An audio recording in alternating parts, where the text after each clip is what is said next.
Defense might have been something we focused on at the start of the season, but it is no longer an issue when it comes to the Boston Celtics. The Celtics have been in an offensive slump for almost a month, and it's time we talk about it. Hello, and welcome in to your Celtic source, home of your 27-11, somehow still second place, Boston Celtics. I don't even know how, after the way the Knicks have been cruising and the Celtics just seems like falling apart here. Alright, before we get started, you know the deal. Please like and subscribe, as well as follow me on social media so you don't miss out on news, scores, highlights, and more from all your favorite sports teams in the City of Champions. Okay, let's start with the obvious. Shooting, right? The Celtics have shot under 35% from three in the last 15 games. And you might be like, yeah, well, that's average. That's league average. But for a team that takes most of their shots from three, you have to have it up by 40 for the math to work. But that's not even the biggest issue. It's just field goals in general. 45% on field goals, 17th in the league. Too many threes from Jason Tatum. Too many threes from Jaylen Brown. Even Peyton Pritchard has significantly cooled off from his Sixth Man of the Year and most improved status that he had for the first month or so. And then you have Al Horford, right? The last 15 games, only 30% from three, shooting just 26% on open catch and shoot threes, which is where he takes almost his shots, right? At this age, he's mostly just standing in the corner, trying to knock down shots from kickouts from JT, Derek White, Brown. He occasionally gets into the paint, but for the most part, it's much easier for him to be out there than sort of hustling and sort of being physical down low. Right? Last night against the Kings, he had just 2 points on 4 tries while playing 23 minutes. Right? And you might be like, that's a small sample size. But that's the point, right? His teammates are no longer passing him the ball as much because the likelihood of that possession ending up in a bucket, it is getting slimmer by the day. Unfortunately, his offense is not his only problem. And I know that this video is not about defense, so I'll make this quick, but he cannot stay in front of guards anymore. I don't have the exact numbers in front of me, but it seems like the different other teams are sort of employing the same strategy the Celtics do, that sort of killer whale offense and just hunting mismatches. And I'll talk about that later because I actually think the Celtics need to sort of lessen that. They need to stop trying to hunt out specific mismatches. But guys are just flying right past Al, driving to the paint, and sort of his teammates can't come and help because teams are good enough now to kick it out and make shots. Alright, before we get back to the offensive flaws, the defensive rebounding has been catastrophic, right? The Celtics gave up 8 offensive rebounds out of 28 total to a non-athletic big in Domantas Sabonis. And I know Sabonis is known for that, but 28 rebounds, 8 of them on offense, is insane, right? KP and Al could not box him out, which meant that Tatum had to sort of come in and help on multiple shots, which then obviously slows down their transition offense, which then makes it harder to score. Okay, back to the offense. The turnovers. The last 10 games, the Celtics are averaging over 12. JT had 8 alone last night.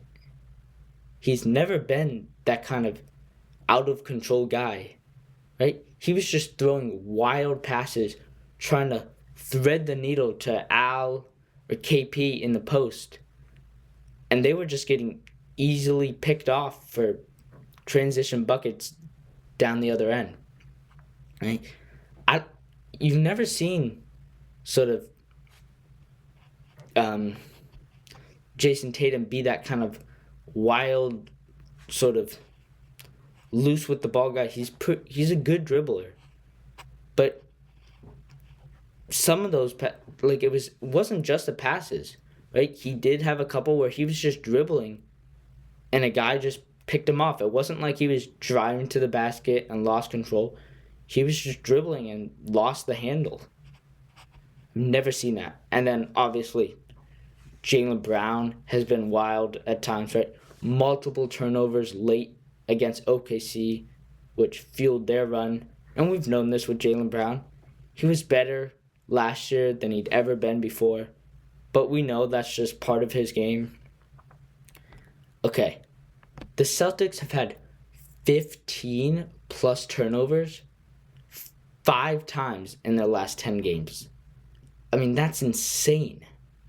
8 maybe is a reasonable number, maybe 10.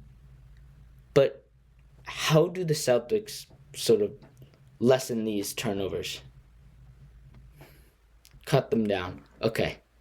It really starts with just what I said a few moments ago, and they have to stop forcing the ball into tight areas just to get that perfect mismatch, right?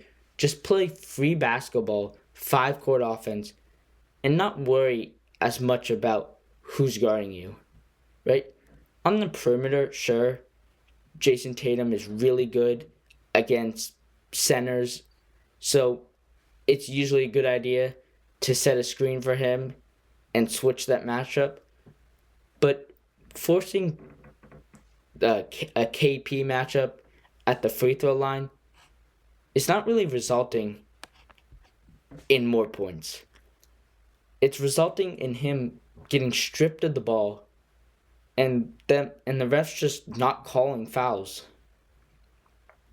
Right? The Celtics is part of a sort of an NBA initiative to lessen a little bit on the foul calling. And so when KP is just trying to hunt the foul, refs know that and they tend not to call it as much. And I don't know how the Celtics can get out of this slump, but I think if they just played 10 more possessions where they just, instead of the only thing to do is try and hunt that mismatch, they just play the game normally and look for other opportunities. Because trust me, they'll be open. Really good possessions have come when a big man sets a screen and then just sort of drops out of the screen for a little over-the-top pass right into a good shooting or layup zone. So I like those.